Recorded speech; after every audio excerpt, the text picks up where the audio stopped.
Well, salutations, kindred spirits, greetings, and welcome to another weekly Wednesday magic lesson. Yep, this is what we do on Wednesdays. I do magic, we talk magic, we teach magic, and hey, if this sounds like your wheelhouse, hit the subscribe button. We're having a magic party, and you're invited. So today we're going to talk about sponge magic, sponge balls, sponge bunnies, palms, vanishes, and tricks that you can do with it. We'll also talk about some of the accessories that work well with these, like the bagless purse. Yeah, it's the purse without a bag. These are handy to carry the little sponge balls in. I keep a few in here because I wanted to show you the simple trick. I learned this one at Magician University back in the too much information. Sponge balls 101. Here it is for your entertainment pleasure. Two of the balls go inside the hand. One of the balls goes inside. That's not right. Let me start over. I had that wrong. It's the two right side balls that go inside the hand. The left. Oh wait, no, it is. My bad. I'm sorry. It's the left ones. Yeah, not the right, the left. The two left balls go inside the hand. This one goes inside the pocket. Yeah, that one goes. So how many balls inside the hand? Never mind. It's a dumb trick anyway. All right, so that was our opening number, the old 2 in the hand, 1 in the pocket. We added a simple production using the purse frame, and we're going to talk about all that now. First and foremost, let's talk about the sponges themselves. I'm using Goshman Super Soft sponges. These are the 1.5 inchers, and a note on these, I do like to prepare them before I use them. Let's take a moment, I'll show you how I prepare them. Okay, so here's how I like to prepare my super soft sponge balls before a session of performing. Just take one of the balls, or you can take all of them. I'm just going to do one here so you can see the difference. Get it soaking wet and then wring it out. So squeeze out all the water.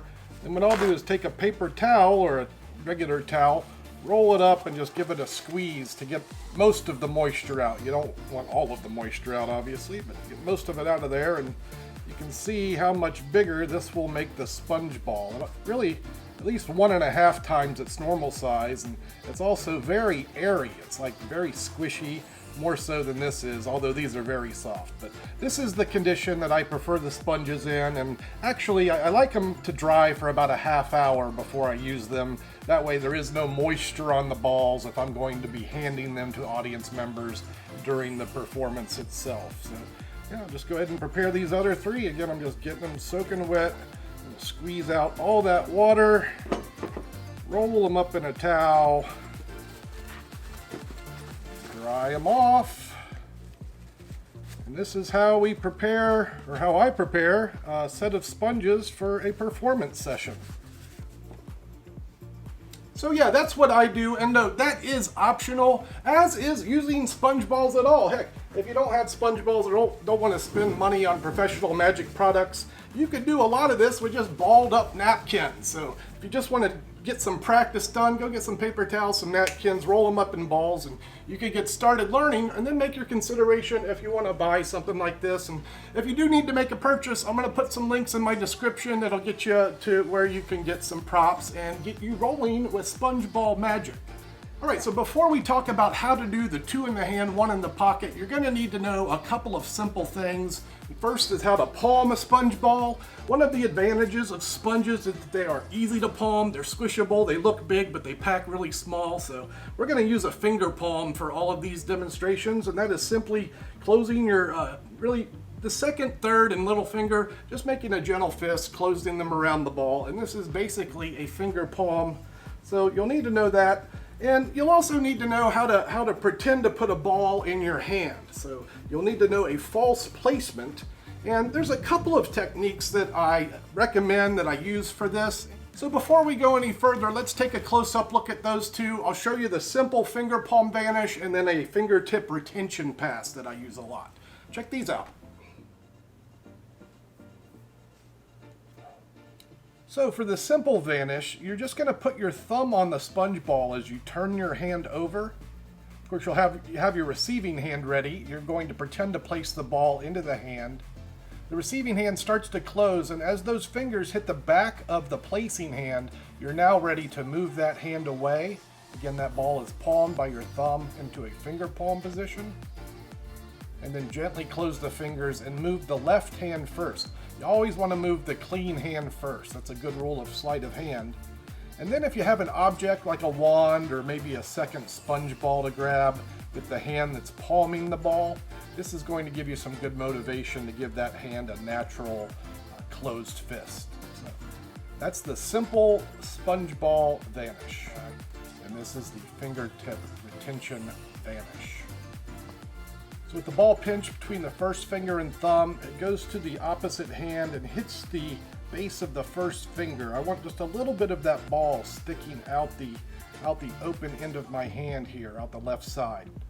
So that's step one. As the fingertips of the receiving hand close, I know I'm ready to go when the fingertips hit the back of my placing hand. So I got the ball in my right hand. When my left hand fingertips hit the back of my hand, I know I'm ready to do this action, which is reaching up with the second and third finger and pulling the ball back into the fist, basically into a finger palm position.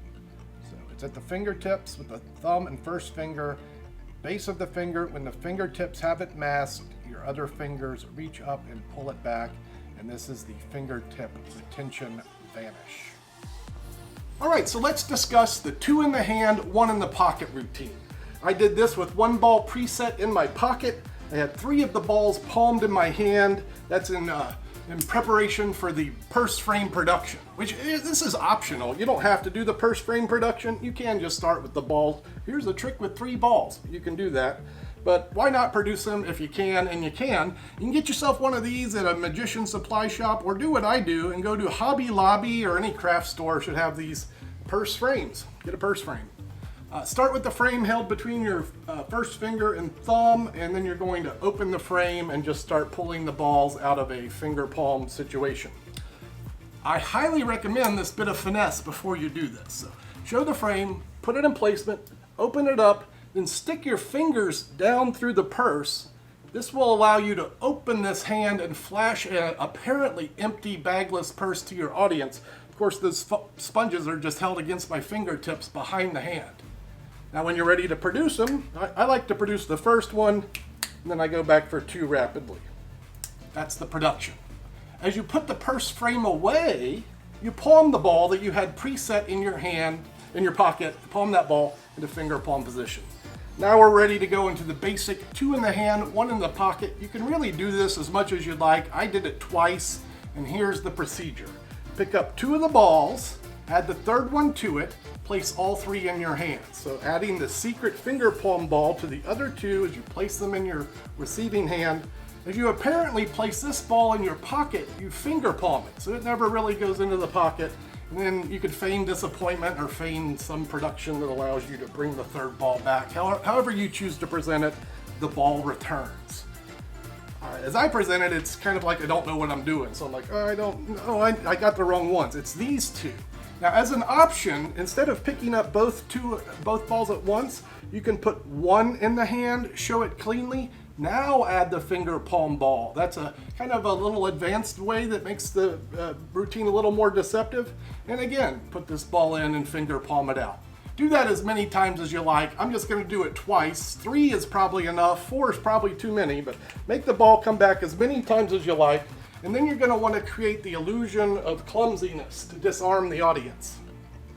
Okay, so the last effect here will be a vanish of all 3 balls. And to do that, we're going to pick up 2 of the balls and do that false placement technique, apparently placing the balls in the hand, but really the thumb just stays on top of them. That hand moves away. We pick up this ball, placing it into the pocket along with the other 2. And then at this point, I feign like I'm doing a sneaky business. So I keep my hand closed and I'll put my finger here. I want my audience to guess that I'm loading the ball back in there, when in reality, there's nothing in the hand. That way, when you open the hands to show everything is gone, put you right back where you started. Everyone should be happy for this magic moment, and I hope you're happy to learn it. So yeah, the 2 in the hand, 1 in the pocket is a classic, strong piece of magic. Probably better suited for like a parlor show or when you're addressing a bigger audience, because if you really want the best magic with sponge balls, just use 2 of them. That's all you really need is 2. And for an intimate performance, when you're close to your audience, here's what I recommend. Produce the first one I like to produce a little bit of lint. So I say, ooh, excuse me, you got a little lint on you there. And then I blow the sponge ball up, and make it a little bigger. Maybe they can examine it and check it out before I saw the ball in two. Yep, just saw the ball in two. And now watch close as the two balls, watch them close, it happens fast. They change places. It's a double mystery. Never mind, underwhelmed. This is best done with a spectator. You hold one of the balls, give your spectator a second ball to hold. Let me tell you this, when your ball vanishes and appears in their hand, that's going to be one of the strongest magic moments probably ever in their life, but certainly in your performance set. I'm speaking from experience, this is a killer. So let's talk about how to do this simple two-ball sequence. It's easily recommended and not hard to do. You just start with two of the balls, finger palmed, one in each hand. If you have one in each pocket, it's easy enough to reach in there and grab them. Address your spectator as you pretend to pick off a little bit of length. Now, as I'm doing this, I like to get this ball kind of in a little tight situation. What I want is maybe them to see a little bit of the sponge ball when I produce it, and that's just done by plucking a little bit off the shoulder, or maybe you can just go from the table, and then letting it slowly expand as you blow the ball up and offer it for examination if they want to check it out. And maybe you want to do that because the next phase is to split the ball into two. You can saw it in two on the table, or you can bring it up to your eye level and split it in this fashion. To do this is very simple. You have a ball palmed, finger palmed in the other hand. Just land on top of it, and as your fingertips roll between the balls, let them go one into each crack of finger. One into each crack of finger. That's technical magic terms. That's how you split a ball in two. Up at the chest level, same thing, just land the ball on top, bring both balls up here. And when I do it this way, I'll try and keep them small and then expand each one. So do that, and then do a little joke. Why not do it? It's fun. It takes the moment down a little bit before we build it up. So give your spectator one to hold, you hold the other, you say, look, they change places. It's a double mystery. And they laugh, you say, hey, I'll do half the trick, it's twice as good. As you say this, you do your false placement, either the fingertip retention pass or the simple thumb pass. Do the false placement, and as mentioned, we're going to now go for this ball. As mentioned in the false placement segment, it's nice to be able to have a second object to go for. So immediately following this, we go to pick this up, and as we do so, we add our palmed ball to it, and this is what we give to our spectator to hold. Say, squeeze them tight. Make your ball disappear, ask your spectator to open their hands and prepare for their freak out moment. And that's really the sponge ball routine I recommend. You can do a lot more with it, but let me tell you this, after you've made one ball vanish and appear in their hands, that's as strong as it's going to get, and you might as well start there. Stop there. Don't start there. Stop there. All right, so that's the sponge balls. Now let's talk about the best sponge thing. Yeah, the best sponge thing, and that is these sponge bunnies. They come in many shapes and sizes.